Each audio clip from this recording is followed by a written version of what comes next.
Dostlar, salam, здравствуйте. Rus dili asanlıqla öyrən kanalından hər kəsi salamlayıram. Öncəki dərslərdə biz əmr, xahiş feilləri sizinlə öyrəndik. İndi isə yoxlama işinə keçid alırıq. Bu vaxta kimi öyrəndiklərinizi biz yoxlayacağıq. Yadınızda qalıb ya yox. İnanıram ki, hər biriniz asanlıqla cümlələri tərcümə edəcəksiniz və uğurla yoxlama işindən keçəcəksiniz. Hər dərsin sonunda nəticələrinizi şərh bölümündə yazın. Məsələn, 30 cümlədən neçəsini siz tərcümə edə bildiniz və hansı sözləri hələ də tərcümə edə bilmirsiniz, hələ də qarışdırırsınız və yaxud unudursunuz. Həmən sözləri mən sizə yenidən verəcəm başqa cümlə içində. Unutduğunuz sözləri yenidən tərcümə edərək təkrar edəsiniz və yadınızda saxlayasınız. Hər kəsə uğurlar arzu edirəm. Gəlin başlayaq. Mən cümləni oxuyacağam. Siz videonu fasiləyə qoyub, çalışın özünüz rus dilinə tərcümə edin. Sonra mənim tərcüməmi dinləyin. Səni anan gözləyir. Get evə. Videonu fasiləyə qoyun. Çalışın özünüz tərcümə edəsiniz. Mən amma elə indi tərcümə edəcəm ki, video uzamasın, həm də bacardığım qədər çox sizə cümlə verim. Тебя ждет mama. Тебя mama ждет da deyə bilərik, amma feili biz ortada tərcümə etsək daha düzgün olar. Тебя ждет mama. Get evə, иди домой. Mən videonu fasiləyə qoyub sizin üçün burada rus dilində yazacağım indi. Тебя ждет mama. İdi домой. Növbəti cümlə. Sabah gedin məktəbə. Kitablar paylayacaqlar. Burada kitab deyəndə vəsait nəzərdə tutulur. Mən sizin üçün tərcümə edirəm, amma siz indi videonu fasiləyə qoyursunuz, özünüz çalışırsınız, tərcümə edirsiniz. Sonra isə mən videonu fasiləyə qoyub sizin üçün rus dilində yazacağım.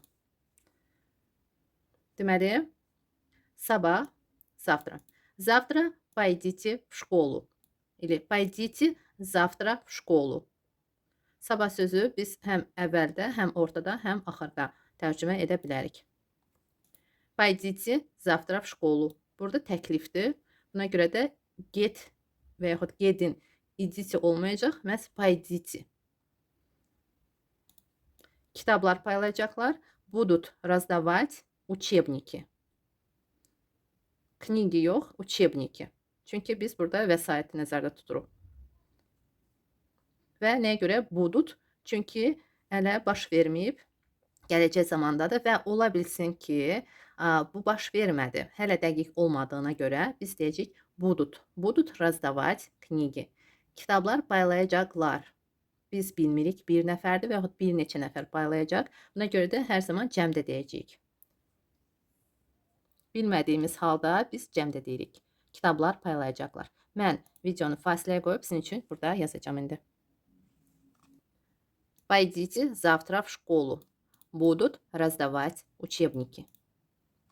Növbəti cümlə. Həkimin kabinetinə gir və soruş. Otağına da deyə bilərik. Otağına в комнату, kabinetinə eynici tərcümə olunacaq. В кабинет. В кабинет. Deməli, gir və soruş. Zaydi.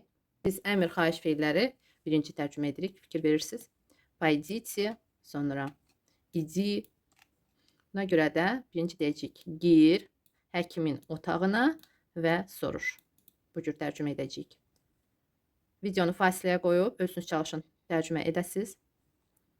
Mən isə elə indi tərcümə edəcəm. Deməli,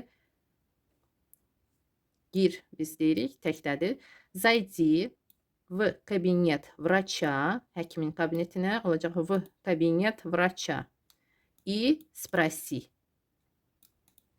Зайди в кабинет врача и спроси. Zaydi в кабинет врача и спроси. Əgər biz əmr ediriksə, kabinetə gir və yaxud otağa gir, zaydi olacaq. Çox vaxt zaydidir. Amma məsələn, baxın, kimsə qapını döyürsə və siz deyirsiniz, gəlin və yaxud gəl. Sadəcə təklif edirsiniz ki, qapını açıb içəri daxil olsun. O zaman zaydi yox, məhz vayditi deyəcəyik. Vaydi təkdə yox, çünki biz bilmirik neçə nəfərdir. Sadəcə cəm formasında deyəcəyik. Vayditi. Vayditi. Vayditi, пожалуйста. Или vayditi. Daxil olun, buyurun. Gəlin. Vayditi. Biz bu feilləri keçmişik və sizə ayrı-ayrılıqda hər birini başa salmışam. Yenə də təkrar olaraq mən sizə bunu yazdım. Vойди в кабинет врача deyilmir. Sadəcə gəlin deyəndə войдите deyirik. То есть içəri daxil olun, buyurun. Amma məhz içəri gir, zaydi olacaq. Növbəti cümlə. Gəl bizə çay içməyə. Bu cümləni biz məntiqi tərcümə edəcəyik. İnanıram ki, yadınızda qaldı. Videonu fasiləyə qoyub çalışın tərcümə edəsiniz. Sizin üçün tərcümə edim, sonra yazacağım. Deməli, gəl bizə çay içməyə. Заходи к нам, bizə, к нам, на çay. Çay içməyə, çay pit biz tərcümə etmirik. Sözbəsöz burada tərcümə olunmur. Məhz к нам на çay, çaya gəl kimi. Burada yenə də deyirəm, məntiqi tərcümə olunmalıdır. Deməli, заходи к нам на çay. Burada təklifdir. Buna görə də заходи. Nə vaxtın olarsa, buyur gəl. Gəl bizə çay içməyə. Заходи к нам на çay. Заходи к нам на çay. Burada mən vurğuları da qeyd edirəm ki, siz tələffüz edərkən saitləri düzgün tələffüz edəsiniz. Bilirsiniz ki, əgər vurğu düşmürsə, o A kimi tələffüz olunacaq. Заходи. Заходи к нам на çay. İnanıram ki, tələffüz zamanı bu sözlər sizdə avtomatik şəkildə, düzgün formada dilinizdən çıxır. Növbəti cümlə. Gecikdinsə sinifə girmə. Necə olacaq? Gecikdinsə, если опоздал, не заходи в класс. В класс, amma F kimi tələffüz edirik. В класс. Yazıram sizin üçün. Если опоздал, не заходи в класс. Bu cümlə fikir verdinizsə, iki hissəlidir.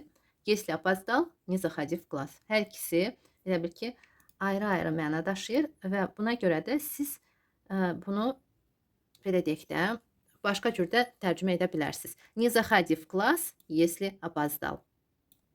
Hər iki cür tərcümə edə bilərsiniz. Yerlərini dəyişərək. Çıxın otaqdan. Necə olacaq dostlar?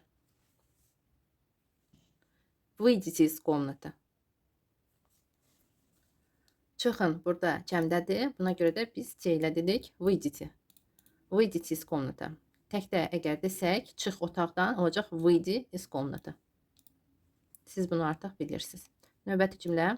Biraz tez çıx. Çalış, gecikmə.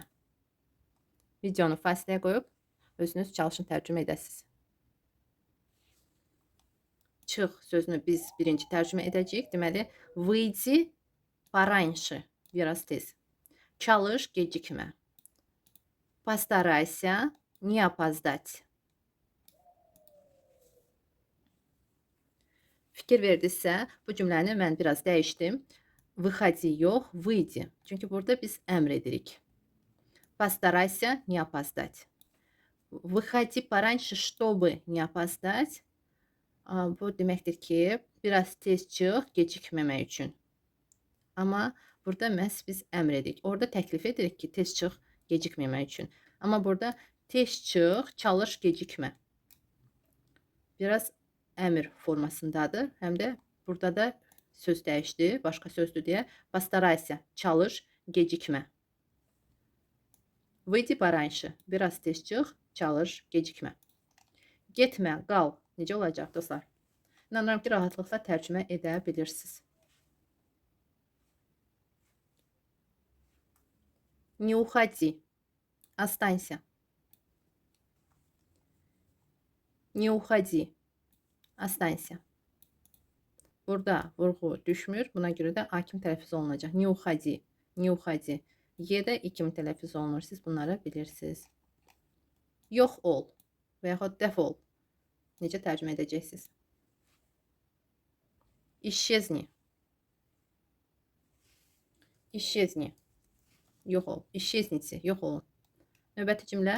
O qəflətən peyda oldu. Bu əmr xahiş formasında cümlə deyil. Sadəcə bir cümlədir. Necə tərcümə edəcəksiniz? Burada o kişi cinsində. Gəlin götürək. Он qəflətən. Неожиданно peyda oldu. Появился. Он неожиданно появился. Sizə dediyim kimi feil şəxs əvəzi ilə sonra durur. Buna görə də əslində bu cür tərcümə etsəz daha düzgün olar. Amma əksinə də tərcümə etsəz, yenə də səhv olmaz. Он появился неожиданно. Belə daha düzgündür. Kənara çəkil, maşın gəlir. Пройди в сторону или отойди в сторону. Hər iki cür deyə bilərik. Maşına едет. Siz bilirsiniz ki, idiot əgər ayaqla, maşınladırsa, ümumiyyətlə maşının özüdürsə, təkərlədirsə, bu zaman maşına едет. Отойди в сторону. Və yaxud пройди в сторону. Kənara çəkil. Burada fikir verin. Maşının məhz gəldiyini biz deyirik. Buna görə də birinci maşın sözünü tərcümə edəcəyik. Maşına едет. Sadəcə едет maşına demirik. Maşın gəlir hardansa. Məhz maşın ona tərəf, o insana tərəf gəldiyini deyirik və maşın sözü birincidir. Elə bil ki, vacib bir söz olduğuna görə biz onu birinci tərcümə etməliyik. Birinci deməliyik. Maşın gəlir. Maşına едет. Отойди в сторону. Səbəb budur. Buna görə maşın sözünü biz daha çox vurğulamalıyıq. Bu səbəbdən də biz bu sözü birinci deməliyik rus dilində. Maşına едет.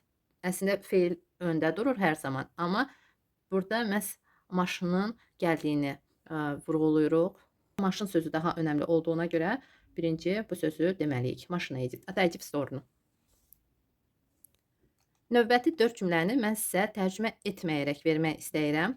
İstəyirəm ki, siz özünüz sərbəst tərcümə edəsiz, şərh bölümündə yazasınız. Mən yoxlayacağam. Əgər səhv çox olarsa, çoxunuz səhv edərsə, bu zaman növbəti dərsdə mən sizə bu cümlələrin tərcüməsini verəcəm. Yazacağam sizin üçün. Amma səhv olmazsa, heç biriniz səhv etməsəz, bu zaman afərin sizə, mən çox sevinərəm.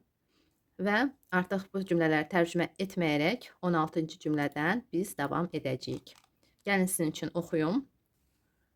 Məndən bir addım belə uzaqlaşma. Bu cümlələri biz keçmişik və necə tərcümə olunduğunu mən sizə başa salmışam. Buna görə də inanıram ki, çətinliyiniz olmaz. Deməli, məndən bir addım belə uzaqlaşma. Növbəti cümlə, buyurun keçin. Yolu ehtiyatla keçin. Birinci səhifədən oxumağa başla. Bu 4 cümləni çalışın özünüz tərcümə edəsiz. Şərh bölümündə tərcümələrinizi gözləyəcəm. Yenə də təkrarlanım, əgər səhvsiz tərcümə etsəniz, bu zaman afərin sizə, mən çox sevinərəm və biz tərcüməni artıq 16-cı cümlədən başlayacağıq. Əgər səhv olarsa, heç olmasa bir nəfər belə səhv etsə, bu zaman mən növbəti dərsdə bu cümlələrin tərcüməsini verəcəm.